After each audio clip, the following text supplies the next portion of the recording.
नमस्कार साथियों, मैं अनीता श्रीवास्तव आपका हार्दिक अभिनंदन करती हूँ। श्रीमद् वाल्मीकि रामायण में आज का प्रसंग है दुखी हुए राजा दशरथ का कौशल्या को हाथ जोड़कर मनाना और कौशल्या का उनके चरणों में पड़कर क्षमा मांगना।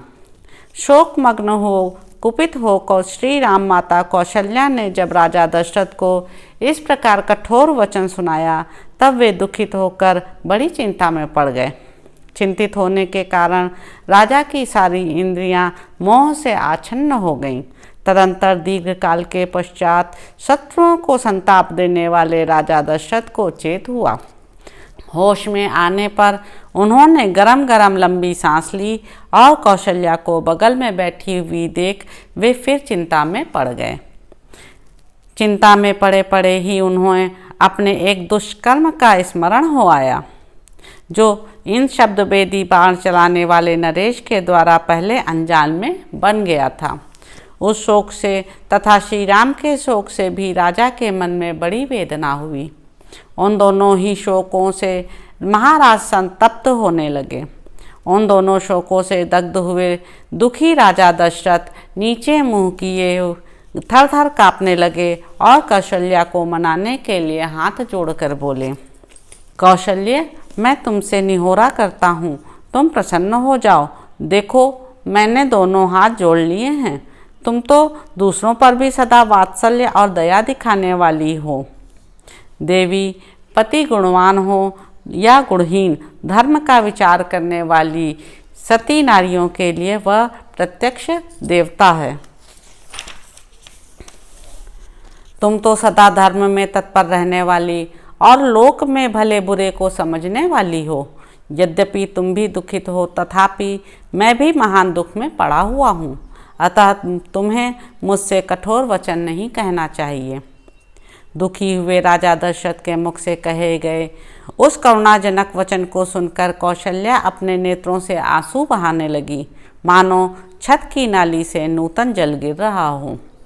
वे अधर्म के भय से रो पड़ी और राजा के जुड़े हुए एक कमल सदृश हाथों को अपने सिर से सटाकर घबराहट के कारण शीघ्रतापूर्वक एक एक अक्षर का उच्चारण करती हुई बोली, देव, मैं आपके सामने पृथ्वी पर पड़ी हूँ, आपके चरणों में मस्तक रखकर याचना करती हूँ। आप प्रसन्न हो। यदि आपने उल्टे मुझसे ही याचना की तब तो मैं मारी गई।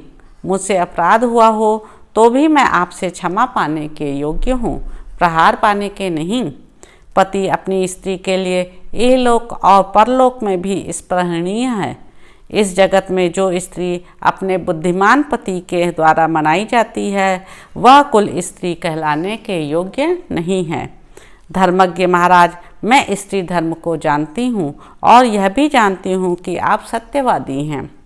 इस समय मैंने जो कुछ भी न कहने योग्य बात कह दी है वह पुत्र शोक से पीड़ित होने के कारण मेरे मुख से निकल गई है। शोक धैर्य का नाश कर देता है, शोक शास्त्र ज्ञान को भी लुप्त कर देता है तथा शोक सब कुछ नष्ट कर देता है। अतः शोक के समान दूसरा कोई शत्रु नहीं है।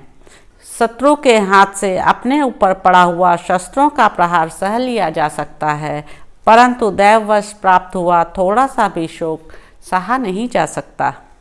श्री राम को वन में गए आज 5 रातें बीत गईं। मैं यही गिनती रहती हूँ। शोक ने मेरे हर्ष को नष्ट कर दिया है, अतः ये 5 रात मेरे लिए 5 वर्षों के समान प्रतीत हुई।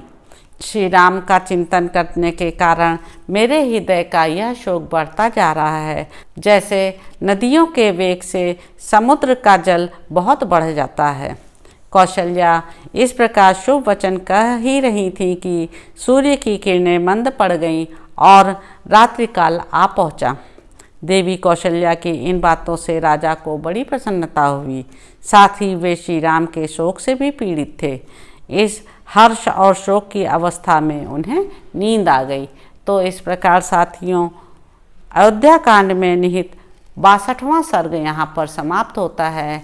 आशा है इस प्रसंग से आपको आनंद आया होगा। मेरे चैनल को लाइक करें, शेयर करें, सब्सक्राइब करें। धन्यवाद साथियों।